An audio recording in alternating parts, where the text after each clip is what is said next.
Arnaud Bolière, bonjour. Bonjour Kafa. Pour les lecteurs de CNews.com, je suis heureux de faire cette interview. Vous êtes économiste d'origine haïtienne, formé en France, avec une expérience universitaire en Haïti, mais aussi en Afrique. En quoi ces doubles, voire triples appartenances vous ont aidé dans le projet éditorial qui est le vôtre? Oui, merci Kafa pour cette interview aussi. J'en profite pour saluer les téléspectateurs de CNews.com également. Qu'est-ce qui m'a motivé pour écrire ce livre Immigration, intégration, un malaise persistant? C'est d'abord mon attachement à la France, un pays que j'aime beaucoup. J'y vis depuis une vingtaine d'années. J'ai fait mes études supérieures et effectivement c'est grâce à la France aussi, je peux dire, que j'ai connu l'Afrique, en tout cas quelques pays en Afrique. J'en profite pour remercier mon directeur de thèse de l'époque, le professeur Jean-Pierre Lachaud, qui m'a amené au Burkina Faso, d'abord en 2001. Vraiment la première fois, le pays des hommes intègres, que j'aime beaucoup. Et ensuite, je suis parti en Côte d'Ivoire, effectivement, dans le cadre de mes travaux de recherche à Bordeaux 2, à l'ISPED. Alors, disons, ce qui m'a permis vraiment de faire ce travail, c'est mon afro-haïtianisme d'une certaine façon. Je suis afro-haïtien. Et ça, c'est quelque chose qui me tenait à cœur de connaître une partie je dirais, de cette culture haïtienne qui vient de l'Afrique. Et puis aussi le fait d'être en France, de fréquenter les amis africains, de vivre en France, de voir comment les choses se passent. Je m'intéresse beaucoup à la politique en France. Ça m'a vraiment poussé à m'intéresser à cette question d'immigration et surtout aussi la problématique de l'intégration des migrants africains en France. Donc c'est vraiment toute cette expérience, ce métissage dont j'ai pu bénéficier à mon arrivée en France, qui m'a vraiment permis de m'imprégner de cette problématique-là et de pouvoir écrire là-dessus. Alors vous écrivez là-dessus presque en sociologue alors que vous êtes un économiste. Et ce qui est très intéressant, c'est que vous vous servez quand même de votre formation d'économiste pour comprendre la réalité de ce que vous appelez un malaise persistant. Est-ce que vous pensez que l'économie est la seule explication, puisque vous parlez dans votre ouvrage de la crise économique de 2008, est-ce que les problèmes de l'immigration, de l'intégration en France ne sont dus qu'à cette crise économique, ou bien est-ce qu'il y a des raisons plus profondes encore qui font que l'étranger, et notamment l'étranger d'Afrique, est mal vu, mal vécu et mal traité finalement en France? Merci pour cette question. Enfin, je suis économiste, c'est vrai, mais si je peux me permettre de faire référence au maître à penser en économie, donc John Maynard Keynes, qui disait que l'économiste, en fait, il est à la fois sociologue, historien, philosophe, mathématicien, etc. Donc j'ai essayé à mon modeste niveau d'être peut-être un peu économiste, un peu sociologue et même peut-être politiste ou politologue, vraiment pour pouvoir donner à voir ce qui se passe en France sur cette question-là, avec ma casquette aussi de militant associatif, parce que j'ai beaucoup milité dans le milieu associatif, étudiant, pour permettre justement aux étudiants étrangers d'être vraiment dans de bonnes conditions pour faire leurs études en France. Au niveau de la question économique, le rôle peut-être de l'économie de la crise économique de 2008 dans ce qui se passe en matière d'immigration en France, je ne pense pas que cette crise économique soit la seule raison, le seul facteur qui puisse vraiment permettre de comprendre ce qui se passe. Et il faut aller au-delà. Parce que en France, la problématique de l'immigration remonte à très loin. On peut remonter à Giscard pour ne pas aller plus loin. Et tout récemment encore, on va dire les dernières années avec le président Sarkozy qui était là, on a vu comment les choses se passaient. Alors, la crise économique a touché de plein fouet l'Europe et la France en particulier. Ça a bien entendu cristallisé un peu plus les ressentiments, donc le repli sur soi qu'on observe de plus en plus dans la société française. Et comme d'habitude, c'est les étrangers, les immigrés qui sont les victimes, qui sont les boucs émissaires faciles. Rapidement sur la question économique, il ne faut pas oublier aussi ce qui se passe en Afrique. J'en parle beaucoup dans le livre. Je pense, comme beaucoup d'autres, que si il y a des étrangers qui veulent à tout prix venir en Europe et en France en particulier, vraiment parfois au péril de leur vie, c'est parce que chez eux, il y a un certain nombre de politiques, donc, de stratégies donc, économiques et sociales qui ont été mises en place, qui n'ont pas porté leurs fruits, qui n'ont pas eu les résultats escomptés et qui ont même eu, d'une certaine façon, donc, des résultats contraires, c'est-à-dire en termes d'accélération, d'aggravation, en quelque sorte, de la pauvreté dans ces pays-là. Et donc, du coup, ces personnes-là, n'ayant plus trop grand-chose vraiment sur quoi s'appuyer, ou bien ils demandent, ces gens-là, donc, à leur famille de leur envoyer un peu d'argent, ou bien ils font tout pour vraiment quitter leur pays, alors que vraiment ce qu'ils aimeraient le plus, c'est de rester dans leur pays et de pouvoir vivre justement. Donc, oui, ce que vous voulez dire, c'est que finalement, c'est le sous-développement en Afrique qui est un accélérateur de la migration. Mais comment ça se fait que finalement, ces populations d'origine africaine soient, entre guillemets, mieux traitées dans les pays anglo-saxons que dans les pays francophones? Est-ce qu'il y a quelque chose qui est lié à l'histoire coloniale et à la représentation de l'autre? Je ne me suis pas penché directement sur, je dirais, une analyse comparative entre le traitement de la question des pays anglo-saxons par rapport à la France, mais je peux quand même dire, d'après ce que j'ai compris donc de certains chercheurs, dont une amie, Jamila Amidou, qui est anglo-ghanéenne, qui travaille sur la question donc, des migrations, c'est vrai qu'il y a quand même une différence de traitement relativement plus intéressante.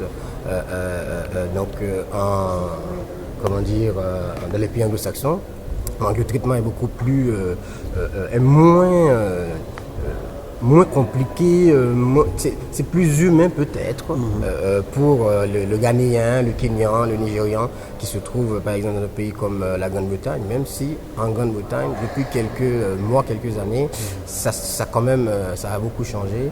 Je pense que la situation en France est à voir à part par rapport à ce qui se passe au pays anglo-saxon, et l'histoire de la France avec ses anciennes colonies est à voir aussi, est à regarder de près, justement pour comprendre un petit peu pourquoi les Africains francophones notamment sont vraiment assez maltraités par bien des aspects quand ils sont en France. Pour rester justement sur ce malaise dont vous parlez dans votre ouvrage, est un malaise qui semble conduire finalement ces populations d'origine africaine, qui semble les conduire à changer finalement leur orientation. Et de plus en plus, nombreux sont ceux d'entre eux qui se tournent vers les BRICS, ces nouveaux pays émergents, mais aussi vers le monde anglo-saxon. On a vu une sorte de vague de migration vers ces pays-là. Est-ce que vous pensez que c'est un mouvement de fond structurel, ou bien est-ce que c'est juste quelque chose de conjoncturel? Effectivement, j'en parle aussi dans le livre parce que c'est un mouvement qui commence quand même à prendre de l'ampleur. Et c'est la conséquence de ce qu'on a dit tout à l'heure par rapport au traitement réservé aux étudiants africains, donc, en tout cas aux migrants, aux immigrés, donc en général ici en France. Juste un exemple. Rappelez-vous de la circulaire Guéant du 31 donc du mois de mai 2011 de mémoire, cette circulaire justement qui posait des problèmes aux étudiants qui avaient terminé leurs études, qui étaient déjà donc au boulot, qui étaient déjà embauchés, mais qui avaient du mal à renouveler leur titre de séjour. Cette circulaire-là a posé énormément de problèmes. Il y a beaucoup de ces étudiants-là qui sont partis à l'étranger, au Canada, dans les pays du Golfe aussi de plus en plus, et aussi dans les pays anglo-saxons comme les États-Unis.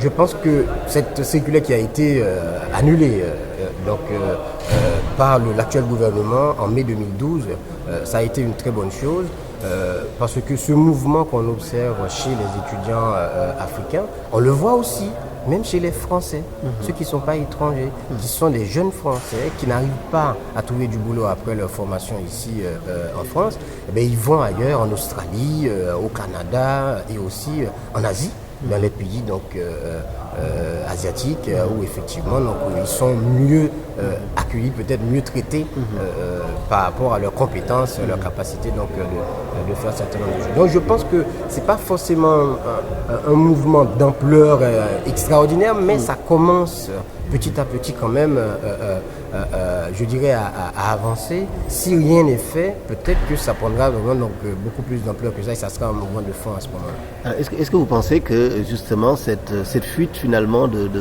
cerveau qui pourraient être formés par la France. Est-ce que vous pensez que qui ont été formés par la France, et vous pensez que ça va porter préjudice finalement à l'influence française dans le monde? Alors là, tout ce qui me vient en tête, c'est un reportage de France 2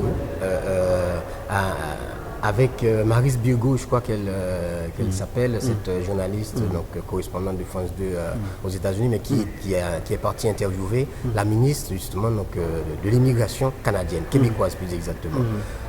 Figurez-vous que cette ministre-là a parlé justement donc des étudiants étrangers comme des ambassadeurs du Canada quand ils sont à l'étranger. Normalement, c'était ça l'esprit aussi donc de la France à un moment donné par rapport aux étrangers.